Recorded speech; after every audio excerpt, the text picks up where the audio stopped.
alunos do quarto ano, sejam bem-vindos para mais uma aula de língua portuguesa, nossa aula de número 68. Eu sou a professora Janine e o tema dessa aula de hoje é um texto argumentativo. Os objetivos dessa aula são conhecer a estrutura de um texto argumentativo e aplicar os conhecimentos para a construção de textos como esse. Então, nós vamos prestar atenção como que a gente estrutura um texto argumentativo e como que a gente coloca isso em prática e como que a gente reconhece ele, né? E para começar, nós temos que entender o conceito de argumento, já que o nosso texto é um texto argumentativo. Então, quando eu vou argumentar, o que é isso? Então, aqui eu trouxe a definição de argumento, que quer dizer prova usada para afirmar ou negar um acontecimento, um argumento válido, né? Meio usado para persuadir, para tentar convencer alguém, fazendo com que essa pessoa mude o ponto de vista ou a maneira de agir. Nesse caso aqui, ele tem um propósito de mudar a opinião do outro.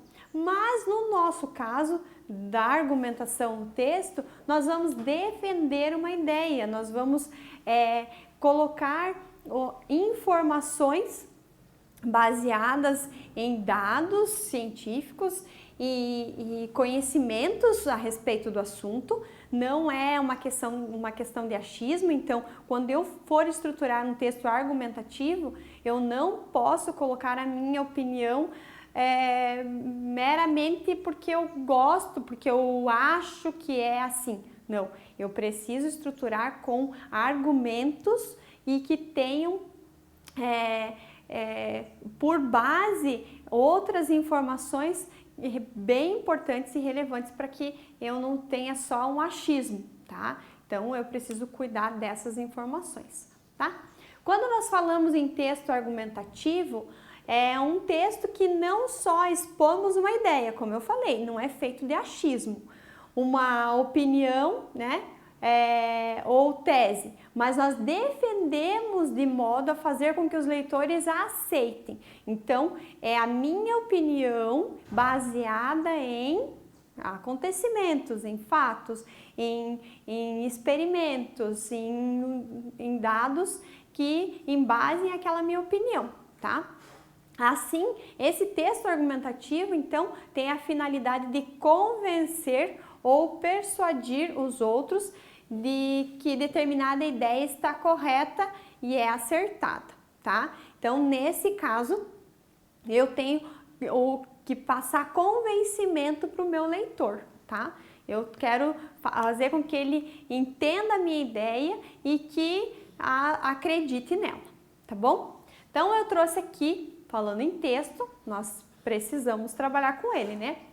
Um texto e a gente vai ler e entender o que a autora quis com esse texto, para depois você me dizer qual que é a estrutura dele e como que você entendeu e se ela defendeu o ponto de vista dela, tá bom?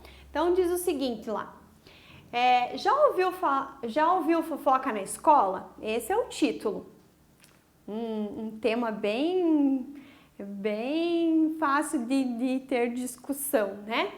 Mas ela escolheu como título, né? Já ouviu fofoca na escola? E aí ela começou. Um dia, o João se descontrolou com um colega na hora do recreio. Eles discutiram, se xingaram e quase se bateram. Faltou pouco. Por sorte, não aconteceu. Enquanto João e o colega se estranhavam por um motivo bobo, vários alunos viam o que acontecia. Alguns colegas que viram a cena contaram para os outros que não estavam por perto. Só que, quando a gente vê uma coisa e conta o que viu para outra pessoa, sempre coloca o nosso jeito de enxergar, não é assim? Então, olha só. Resumo da ópera. Começou a rodar a maior fofoca na escola. Alguns diziam que o João tinha batido sem dó no menino. Outros contavam que o colega do João era um garoto do mal. Os boatos chegaram aos ouvidos dos professores e dos pais. Teve até mãe de aluno querendo fazer um abaixo-assinado pedindo a expulsão do João. A escola tomou uma boa atitude. Os professores conversaram com todos os alunos na sala e explicaram como a fofoca pode acabar prejudicando uma pessoa, tá? Então, olha só. E ali ela continua, né? Aí nós temos o seguinte. Você, lá no teu dia a dia, lá na tua escola, a gente vai pensar um pouquinho. Já aconteceu algo parecido na sua escola? Já aconteceu de algum boato, algumas conversas acontecerem a respeito de alguém e essa pessoa ser mal interpretada? Já, né? Isso é muito comum. É muito comum dentro dos nossos espaços de trabalho, de estudo, onde existem várias pessoas. Às vezes acontece de uma pessoa ver uma cena e observar do jeito dela, né, fora do contexto ou fazendo a interpretação dela e recontar essa história do modo que ela viu. E aí acontecem essas situações de mal-entendido, né? Você acha que essa autora, que é a autora desse artigo, é contra ou a favor da fofoca? O que você percebeu ali no final? Ela conseguiu colocar você para refletir? De que maneira? Como que ela trouxe para nós essa reflexão? Quando ela trouxe as situações que aconteceram por causa da fofoca.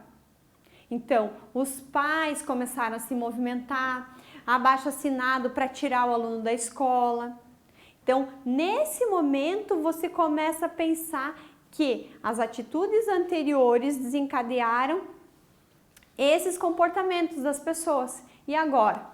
Será que o aluno deve ser prejudicado ao ponto de ser expulso da escola por causa dessa situação? E aí, o que será que a gente faz, que a gente pensa depois disso? Que essa autora é a favor ou é contra? Ela trouxe os pontos para que a gente analisasse. Então, observar que ela é contra. Ela colocou uma situação, mostrou pra gente como as pessoas tendem a dissipar, né, a propagar essas informações e os resultados possíveis dessas situações. E que uma das pessoas ou as duas pessoas envolvidas lá naquele episódio poderiam ser prejudicadas. Portanto, a fofoca não faz bem para ninguém. Então, observe quando acontece alguma coisa, né? Quando acontece um fato e quando você precisa passar essa informação adiante. É melhor que você diga: eu vi daqui, não entendi direito, então só vi que eles estavam lá se estapeando, né? Não sei o real motivo, não conheço e não consigo dar minha opinião desse fato. É melhor que seja assim do que você montar uma história e passar adiante, tá bom? E agora, pessoal, vamos treinar um pouquinho os nossos conhecimentos? Eu trouxe 2 modelos de textos e agora você vai analisar qual desses 2 tem um formato de texto argumentativo. Observem lá. Esse primeiro que eu trouxe aqui diz assim, ó: o cavalinho branco. À tarde, o cavalinho branco está muito cansado, mas há um pedacinho do campo onde é sempre feriado. O cavalinho sacode a crina, loura e comprida. E continua. E esse texto é de Cecília Meirelles. O segundo diz o seguinte: modelo é o título, né? E vem um subtítulo: mobilidade urbana. Mobilidade urbana relaciona-se à possibilidade de um indivíduo se deslocar facilmente na cidade. No entanto, o que se observa no Brasil diariamente principalmente nas metrópoles, são congestionamentos estressantes de um transporte público ineficaz. Nesse sentido, é importante que se criem condições de o brasileiro deixar o carro em casa quando precisa se locomover pelos centros urbanos do país. E agora, quais desses dois modelos defende uma ideia, coloca algumas situações para defender a ideia? Ele está argumentando sobre um assunto. O primeiro ou o segundo? O que vocês acham? Quem disse que é o segundo, acertou. O primeiro é um poema. Até lembrei aqui o nome da autora, Cecília Meirelles, para que vocês já se antenassem e ficassem prestando atenção. Nesse primeiro aqui, nesse primeiro caso, é um poema. No segundo caso, sim, um texto argumentativo falando sobre mobilidade urbana, os problemas da mobilidade urbana e possíveis soluções. Então, sim, nesse caso é a segunda opção ali pra gente. Pessoal, quero que vocês prestem bastante atenção quando vocês forem estruturar um texto argumentativo. Prestem atenção em como vocês vão colocar essas informações.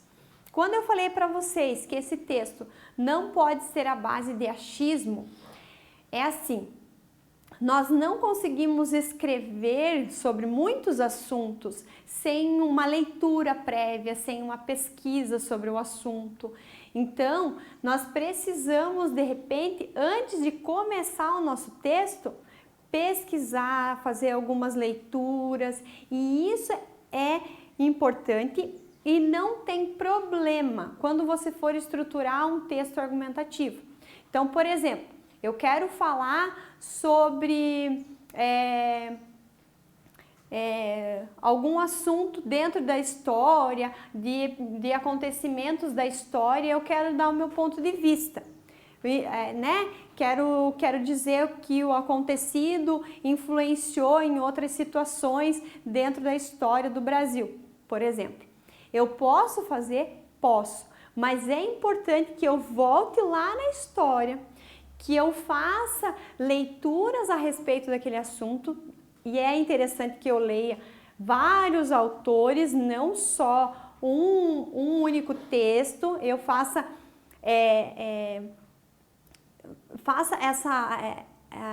essa comparação de autores e de materiais diferentes.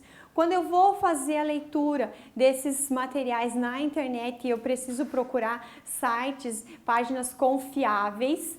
Então, eu não posso abrir o primeiro site que aparece falando sobre aquele tema e dali eu entender como verdadeiro tudo aquilo ali e passar adiante. Vai ser a mesma coisa que eu pegar a fofoca e levar adiante, tá? Então, eu preciso entender esse assunto, eu preciso que esse assunto seja muito claro, essas informações sejam verdadeiras, para daí sim eu me posicionar, estruturar o meu texto e colocar a minha opinião embasado nesses fatos, tá? Essa é a importância dessa leitura quando a gente vai fazer um texto.